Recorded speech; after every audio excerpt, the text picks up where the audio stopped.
ഉത്തർപ്രദേശിലെ മുഹമ്മദ് ഷഹാദത്ത് മുന്നി ബാനോ ദമ്പതിമാരുടെ മകൻ 12ാം ക്ലാസ് പഠനത്തിന് ശേഷം തുടർന്ന് പഠിക്കാൻ ആഗ്രഹമുണ്ടായിട്ടും തീരുമാനിച്ചത് ഒരു ജോലി നേടണം എന്നതായിരുന്നു. തെരുവുകളിൽ നിന്നും ആക്രി സാധനങ്ങൾ പെറുക്കി വിറ്റ് അന്നത്തെ ഭക്ഷണത്തിന് വക കണ്ടെത്തിയിരുന്ന സ്വന്തം രക്ഷിതാക്കളെ സംരക്ഷിക്കുക എന്ന തീരുമാനത്തിന്റെ പുറത്തായിരുന്നു ഇത്. തുടർച്ചയായ പരിശ്രമങ്ങൾക്കൊടുവിൽ 2010 അദ്ദേഹം ഡൽഹി പോലീസിൽ ഒരു പോലീസ് കോൺസ്റ്റബിളായി ജോയിൻ ചെയ്തു. ഡൽഹി പോലീസിൽ ഒരു കോൺസ്റ്റബിളായി ജോലി ചെയ്യുന്ന സമയത്തെല്ലാം അദ്ദേഹത്തെ ഏറ്റവും കൂടുതൽ സ്വാധീനിച്ചിരുന്നത്, ഇൻസ്പയർ ചെയ്തിരുന്നത് ഡൽഹി പോലീസിലെ മുതിർന്ന പോലീസ് ഉദ്യോഗസ്ഥരുടെ സാന്നിധ്യമായിരുന്നു. അവരെ ആളുകൾ ബഹുമാനിക്കുന്നത്, അവരുടെ പേഴ്സണാലിറ്റി, അവരുടെ പവർ, ആ പവർ ഉപയോഗിച്ചുകൊണ്ട് അവർ സമൂഹത്തിൽ ചെയ്യുന്ന മഹത്തായ കാര്യങ്ങൾ, ഇതെല്ലാം ആ ചെറുപ്പക്കാരനെ വല്ലാതെ സ്വാധീനിച്ചിരുന്നു, ഇൻസ്പയർ ചെയ്തിരുന്നു. അതുപോലെ ഒരു പോലീസ് ഓഫീസറായി മാറുക എന്നത് അദ്ദേഹത്തിന്റെ ഏറ്റവും വലിയ ഒരു സ്വപ്നമായി മാറി. പക്ഷേ ആ സ്വപ്നം സാക്ഷാത്കരിക്കണമെങ്കിൽ ലോകത്തിലെ തന്നെ ഏറ്റവും ഡിഫിക്കൽട്ടായ പരീക്ഷകളിൽ ഒന്നായ സിവിൽ സർവീസ് പരീക്ഷ ക്രാക്ക് ചെയ്ത് IPS നേടണം. ആ സ്വപ്നത്തിന് പുറകിൽ സഞ്ചരിക്കാൻ തന്നെയായിരുന്നു ആ പോലീസ് കോൺസ്റ്റബിളിന്റെ തീരുമാനം. പിന്നീട് ഡിസ്റ്റന്റ് എഡ്യൂക്കേഷനിൽ നിന്നും ഡിഗ്രി നേടിയെടുത്ത ആ വ്യക്തി തിരക്ക് പിടിച്ച ഔദ്യോഗിക ജീവിതത്തിനിടയിൽ സമയം കണ്ടെത്തിക്കൊണ്ട് ഉറക്കത്തിന്റെ ഒരു ഭാഗം മാറ്റിവെച്ചുകൊണ്ട് തന്റെ സ്വപ്നത്തിന് പുറകിൽ സഞ്ചരിക്കുകയായിരുന്നു.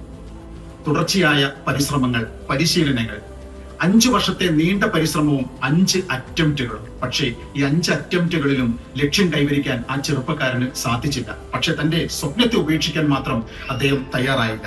6ാമത്തേതും തന്റെ അവസാനത്തേതുമായ അറ്റംപ്റ്റിൽ അദ്ദേഹം സിവിൽ സർവീസ് ക്രാക്ക് ചെയ്തത് 645 എന്ന ഓൾ ഇന്ത്യ റാങ്കോട് കൂടി. IPS നേടിയ ആ ചെറുപ്പക്കാരൻ തിരിച്ചു ചെന്നത് താൻ പോലീസ് കോൺസ്റ്റബിളായി ജോയിൻ ചെയ്തിരുന്ന, വർക്ക് ചെയ്തിരുന്ന അതേ ഡൽഹി പോലീസിലേക്ക്, അതും അസിസ്റ്റന്റ് കമ്മീഷണർ ഓഫ് പോലീസ് എന്ന തസ്തികയിലേക്ക്. ഒരു പോലീസ് കോൺസ്റ്റബിൾ ആയിരിക്കെ താൻ സല്യൂട്ട് ചെയ്തിരുന്ന പലരും അദ്ദേഹത്തെ തിരിച്ച് സല്യൂട്ട് ചെയ്യുന്ന അത്രയും ഉയരങ്ങളിലേക്ക്.